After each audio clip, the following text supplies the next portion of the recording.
తన మొదటి నెల జీతంతో ఇన్వర్టర్లు కొన్న రంపచోడవరం ఎమ్మెల్యే మిరియాల శిరీషాదేవి గతంలో తాను అంగన్వాడీ టీచర్ గా పనిచేసి రంపచోడవరం ఎమ్మెల్యే అయిన మిరియాల శిరీషాదేవి ఆమె మొదటి నెల జీతంతో రాజవొమ్మంగి మండలంలోని ప్రభుత్వ ఆసుపత్రులకు ఇన్వర్టర్లు కొనుగోలు చేసి ఇచ్చారు. తాను అంగన్వాడీ వర్కర్ గా ఉన్నప్పుడు ఆసుపత్రులలో ఉన్న సమస్యలను చూశారన్నారు. అందుకే తన మొదటి నెల జీతాన్ని ఇలా ఖర్చు చేశానని అన్నారు. మండలంలోని లగరాయి, జడ్డంగి, రాజవొమ్మంగి ఆసుపత్రులకు ఇన్వర్టర్లు ఇచ్చారు.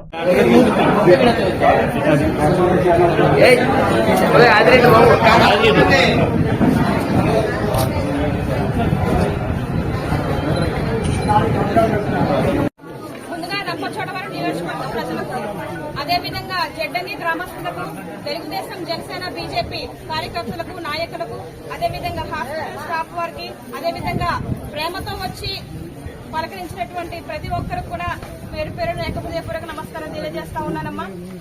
ముఖ్యంగా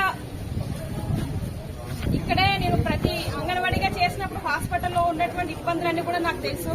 మన డాక్టర్ గారి కింద నేను పనిచేశాను, అదేవిధంగా హెల్త్ అసిస్టెంట్ల కింద పనిచేశాను, ఆశా వర్కర్లు, ఏఎన్ఎంస్ కింద పనిచేశాం. కాబట్టి వీళ్ళతో నాకు మంచి కోఆర్డినేషన్ ఉంది. హాస్పిటల్లో ఉన్న పరిస్థితులు తెలుసు, అక్కడ పేషెంట్లు పడుతున్న ఇబ్బందులు కూడా నాకు తెలుసు. నేను ఎలక్షన్ అయిన వెంటనే కొంచెం ఫీవర్ వచ్చి హాస్పిటల్కి వెళ్తే ఒకరికి డెలివరీ అయింది. పాపం నైట్ అయిపోయిందంట. ఆమె వాష్రూమ్కి వెళ్తే వాష్రూమ్ లో డెలివరీ అయిపోయింది. కరెంట్ లేదు, ఇన్వర్టర్ పని చేయట్లేదు. ఆ హస్బెండ్ వచ్చి, అమ్మ నైట్ ఇలా డెలివరీ అయింది, కరెంట్ లేదు, ఒకవేళ ఏదైనా జరుగుంటే ఏంటి పరిస్థితి? మీరు ఎమ్మెల్యే అవ్వగానే మీరు గెలిచిన వెంటనే ఏదో ఒక యాక్షన్ తీసుకోండి, దయచేసి మాకు న్యాయం చేసి పెట్టండి. ఇలా ఎంతమందికి ఇలాంటి పరిస్థితులు ఎదుర్కొంటా ఉన్నారు. చాలా మంది డెలివరీ అయి ఉంటారు, లేకపోతే యాక్సిడెంట్లు అయి ఉంటారు, లేకపోతే నైట్ అనేక అత్యవసర పరిస్థితుల్లో హాస్పిటల్కి వస్తారు. వాళ్ళ పరిస్థితి ఏంటని చెప్పడం జరిగింది. ఇవన్నీ నేను చూశాను, అనుభవించాను, తెలుసుకున్నాను. అందుకారణం చేత నా మొదటి జీతమే ప్రజల కోసం ఖర్చు పెట్టాలి. నా వల్ల నలుగురు బాగుండాలి, ప్రజలు సంక్షేమంగా అభివృద్ధిగా ఉండాలి. ఉద్దేశంతో నా మొదటి జీతాన్ని సైతం మన లాగరాయ్ హాస్పిటల్ కి, రాజమంగి హాస్పిటల్ కి, జడ్డంగి హాస్పిటల్ కి ఇక్కడ ఏమేమి కొరత ఉన్నాయో అని డాక్టర్ గారికి అడిగితే ఇక్కడ ఒక బ్యాటరీ, ఇన్వర్టర్ సరిపోతుందని మేడం గారు చెప్పారు.